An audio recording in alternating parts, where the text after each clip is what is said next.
दर्शकों, हम आपको इस वीडियो में होली के बाद और चैत्र नवरात्रि से पहले आने वाली एकादशी के बारे में बात करते हैं, जो कि हर साल चैत्र कृष्ण पक्ष में पड़ने वाली एकादशी पाप मोचनी एकादशी के नाम से जानी जाती है। धार्मिक मान्यताओं के अनुसार पाप मोचनी एकादशी का व्रत करने से इंसान को भगवान विष्णु जी और माँ लक्ष्मी जी का आशीर्वाद प्राप्त होता है, जिससे कि परिवार में सुख समृद्धि का आगमन होता है। इसके साथ ही पाप मोचनी एकादशी का व्रत करने से पापों का अंत भी होता है। पाप मोचनी दो शब्दों पाप और मोचनी से मिलकर बना है। यहाँ पाप का अर्थ है पाप और मोचनी का अर्थ है पापों को दूर करना। इस दिन भक्त शांतिपूर्ण जीवन जीने और पिछली गलतियों के अपराध से छुटकारा पाने के लिए पूजा करते हैं और व्रत रखते हैं। दर्शकों, मैं आपको पाप मोचनी कथा के अंत में बताने वाला हूं कि पाप मोचनी एकादशी की पूजा विधि क्या है। क्या एकादशी के दिन चावल खाना पाप है?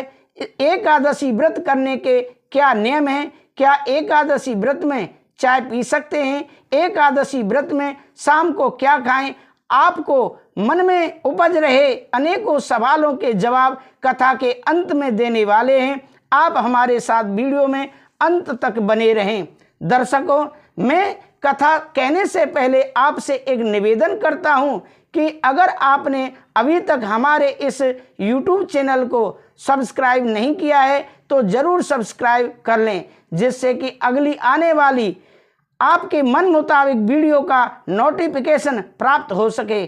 कथा के नियम सुनने के बाद आप हमें सकारात्मक पॉजिटिव एक कमेंट करके ज़रूर बताएं, जिससे कि हमारा मनोबल और अधिक बढ़े। पाप मोचनी एकादशी की कथा। चैत्र कृष्ण पक्ष। युधिष्ठिर ने पूछा, भगवान, मैंने फाल्गुन माह की शुक्ल पक्ष की एकादशी का माहात्म्य सुना, अब आप चैत्र माह के कृष्ण पक्ष की एकादशी के बारे में बताइए। इस एकादशी का नाम और इसमें कौन से देवता की पूजा की जाती है तथा इसकी विधि क्या है? श्री कृष्ण बोले, राजन, एक समय मानदाता ने लोमस ऋषि से ऐसा ही प्रश्न पूछा था। तब लोमस ऋषि ने उत्तर दिया, राजन, चैत्र माह के कृष्ण पक्ष की एकादशी का नाम पाप मोचनी है। इसके व्रत के प्रभाव से मनुष्यों के अनेकों पाप नष्ट हो जाते हैं। इसकी कथा इस प्रकार है। प्राचीन समय में चैत्र रथ वन में अप्सराएं निवास करती थीं। वहाँ हर समय वसंत रहता था। उस वन में एक मेधावी नामक मुनि तपस्या करते थे। वे शिव भक्त थे। एक दिन मंजू घोषा नामक एक अप्सरा उनको मोहित करने के लिए सितार बजाकर मधुर मधुर गाना गाने लगी। उस समय शिव के शत्रु अनंग कामदेव भी शिव भक्त मेधावी मुनि को जीतने के लिए तैयार हुए। कामदेव ने उस सुंदर अप्सरा के भ्रू को धनुष बनाया, कटाक्ष को अपनी प्रत्यंचा डोरी बनाई, उसके नेत्रों को उसने संकेत बनाया और कुचों को कुरी बनाया। उसने मंजू घोषा अप्सरा को सेनापति बनाया। इस तरह कामदेव अपने शत्रु भक्त को जीतने को तैयार हुआ। इस समय मेधावी मुनि भी युवा तथा हृष्ट-पुष्ट थे।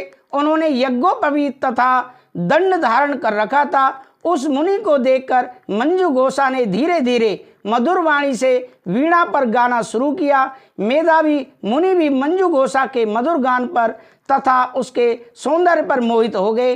वह अप्सरा उस मुनि को कामदेव से पीड़ित जानकर आलिंगन करने लगी।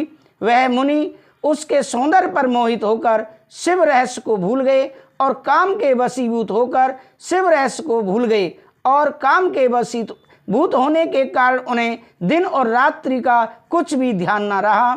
एक दिन मंजू घोषा बोली, हे मुनि, अब मुझे बहुत समय हो गया, मुझे स्वर्ग जाने की आज्ञा दीजिए। मेधावी बोले, सुंदरी, तुम तो आज इस संध्या को आई हो, अभी प्रातः काल तक ठहरो।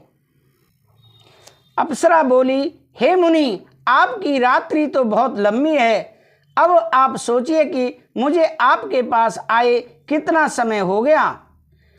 उस अप्सरा के वचनों को सुनकर मुनि को ज्ञान प्राप्त हुआ और समय का विचार करने लगे। जब रमण करने के समय का प्रमाण 57 साल 7 माह 3 दिन ज्ञात हुआ तो वह उस अप्सरा को काल का रूप समझने लगे। वह क्रोधित हुए और तप का नाश करने वाली उस अप्सरा की तरफ देखने लगे। उनके अधर कांपने लगे और इंद्रियां व्याकुल होने लगी। तब मुनि उस अप्सरा से बोले, हे दुष्टा, मेरे तप को नष्ट करने वाली, अब तू मेरे श्राप से पिशाचनी हो जा। तू महान पापनी और दुराचारणी है, तुझे धिक्कार है।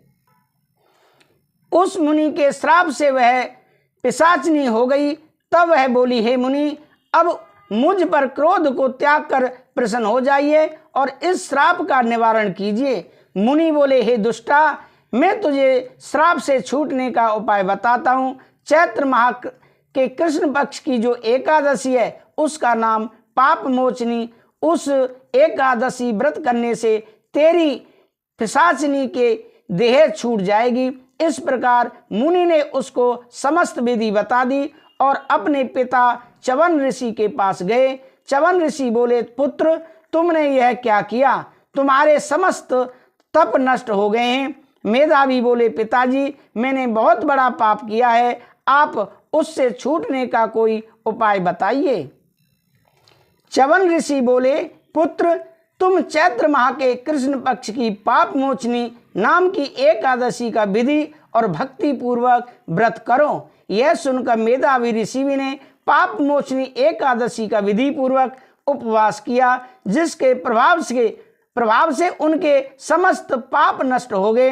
मंजू घोषा अप्सरा भी पाप मोचनी का व्रत करने से पिशाचनी के देह से छूट गई और सुंदर रूप धारण करके स्वर्गलोक को चली गई। लोमस ऋषि बोले, राजन, इस पाप मोचनी एकादशी के प्रभाव से सब पाप नष्ट हो जाते हैं। इस एकादशी कथा के श्रवण करने एवं पढ़ने से 1000 गौदान का फल मिलता है। इस व्रत के करने ब्रह्म हत्या करने वाले, गुरु पत्नी गमन करने वाले आदि के पाप नष्ट हो जाते हैं और अंत में स्वर्ग को जाते हैं। दर्शकों, मैं अब आपको इस कथा का कथासार बताने जा रहा हूं कि इस कथा से स्पष्ट है कि देहजन्य आकर्षण अधिक समय तक नहीं रहता। देह के लोभ में पड़कर मेधावी ऋषि अपने तप संकल्प को भूल गए। इसे घोर अपराध माना जाता है, किंतु भगवान विष्णु की पाप मोचनी शक्ति इस घोर अपराध के पाप से भी सहज ही मुक्ति दिलाने में सक्षम है। जो प्राणी सदकर्मों का संकल्प करके बाद में लोभ लालच और भोग विलास के वशीभूत होकर अपने संकल्प से गिर जाते हैं, वे घोर नरक के अपराधी होते हैं। किंतु पाप मोचनी एकादशी सभी पापों से मुक्त करके प्राणी को स्वर्ग का अधिकारी बना देती है।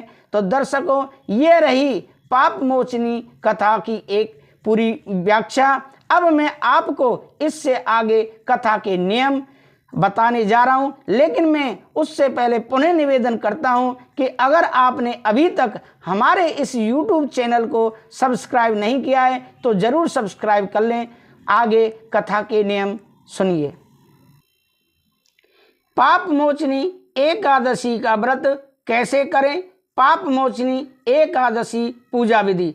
साथ ही भगवान विष्णु का पंचामृत से स्नान कराएं। इसके बाद दोनों को पीले रंग के फूल की माला चढ़ाएं, हल्दी का तिलक लगाएं। इसके बाद भगवान विष्णु को पंचामृत और पंजीरी का भोग लगाएं और भगवान विष्णु का ध्यान करें। पूजा में तुलसी के पत्ते अवश्य शामिल करें और आरती के साथ पूजा समाप्त करें। अगला है, क्या एकादशी के दिन चावल खाना पाप है? क्यों नहीं खाते हैं एकादशी को चावल? तो असल में महर्षि मेधा माता शक्ति के क्रोध से बचने के लिए एकादशी के दिन अपने शरीर का त्याग कर दिया था। मान्यता है कि महर्षि का जन्म चावल और जौ के रूप में हुआ था, इसलिए इस दिन चावल लोग नहीं खाते हैं। चावल को सात्विक भोजन नहीं मानते हैं और इस दिन चावल को मांस के बराबर मानते हैं। एकादशी व्रत करने के क्या नियम है?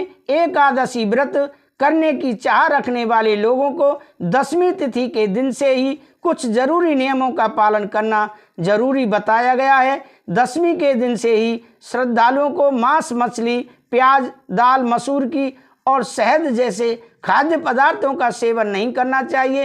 रात के समय भोग विलास से दूर रहते हुए पूर्ण रूप से ब्रह्मचर्य का पालन करना चाहिए। क्या एकादशी के व्रत में चाय पी सकते हैं?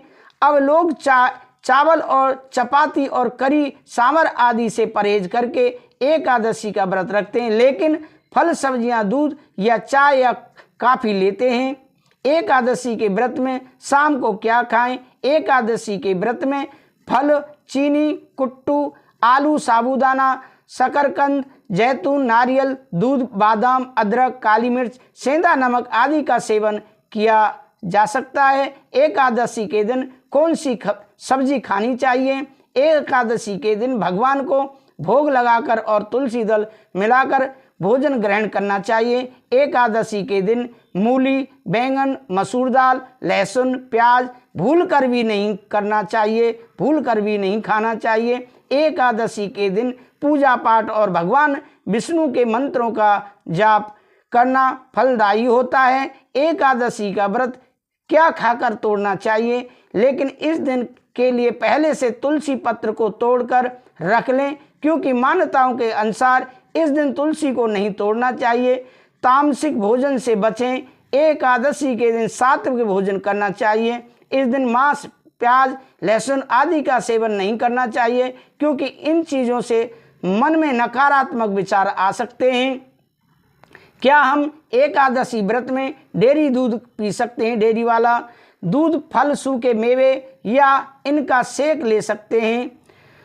दोपहर के भोजन में ये खाएं। राजगीरे के आटे या मोर धन की रोटी, सब्जियां, दही, फल ले सकते हैं। शाम के आहार में ये शामिल करें। लस्सी, मूंगफली के दाने, रोस्टेड मखाने, सूखे मेवे लें या कोकोनट क्रश ले सकते हैं। एकादशी व्रत के दिन क्या करें और क्या नहीं करें? एकादशी को लकड़ी का दातुन तथा पेस्ट उपयोग न करें। नींबू, जामुन या आम के पत्ते लेकर चबा लें। अंगुली से कंठ शुद्ध कर लें। वृक्ष से पत्ता तोड़ना भी वर्जित है। स्वयं गिरे हुए पत्ते का सेवन करें। स्नान आदि कर मंदिर में जाकर गीता पाठ करें या पुरोहित आदि से श्रवण करें। एकादशी के नियम का क्या क्या होते हैं? इस दिन एकादशी का व्रत रखने और पूजा करने से आशीर्वाद और समृद्धि मिलती है। पालन करने के लिए सख्त नियम हैं, जैसे बिना सावन के स्नान करना, तुलसी के पत्ते न तोड़ना और पवित्रता और ब्रह्मचर्य बनाए रखना। चावल वर्जित है और कृतज्ञता महत्वपूर्ण है। ये एकादशी के नियम हैं। पाप मोचनी एकादशी का पारायण कितने बजे है इस साल 2024 में? तो पाप मोचनी एकादशी 2024 में। वहीं पाप मोचनी एकादशी का पारायण 6 अप्रैल को किया जाएगा। इस साल पाप मोचनी एकादशी व्रत का पारायण समय 6 अप्रैल को सुबह 6:05 से लेकर 8:37 तक है। तो ये रही आपकी पाप मोचनी की संपूर्ण कथा। दर्शकों, अगर आपको हमारी यह वीडियो अच्छी लगी हो तो एक सकारात्मक पॉजिटिव कमेंट करके हमें ज़रूर बताएं, जिससे हमारा मनोबल और बढ़े। और अगर आपने अभी तक हमारे इस YouTube चैनल को सब्सक्राइब नहीं किया है तो ज़रूर सब्सक्राइब कर लें। पंडित जी की तरफ से आपके लिए यही दक्षिणा स्वरूप है कि आप हमारा चैनल सब्सक्राइब जरूर करें। राधे राधे, जय श्री राधे।